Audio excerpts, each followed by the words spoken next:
Hey, what's up YouTube? HBS here, Vexicus4666, giving you a budget deck profile for the channel. It is budget Pendulum Magicians, because this is like one of the easiest decks you can get without Ash Blossoms and Ghost Ogre. All you literally got to do is go buy the set. I can't think of the set's name right now. Pendulum Evolution, I think it was called. Yeah, just go get that. And you are set. So you have 3 Astral Sorcerers.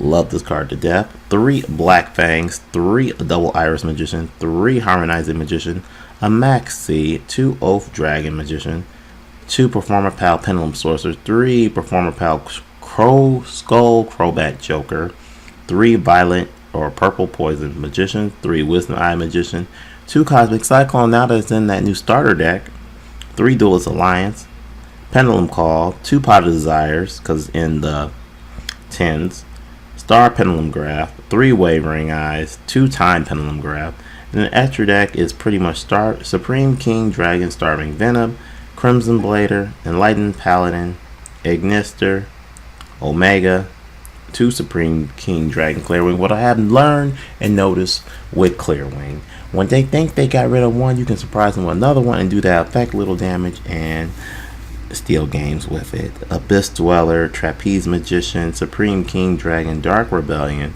2-time Star Magician, Tornado Dragon, and 2 Decode Talkers. Because I really have not figured out which links I want to use in Magicians. You really don't need them. You only need like 1 or 2, and I think Decode Talker is the best one to authorize this effect to gain 500 extra attack points for each one it points to.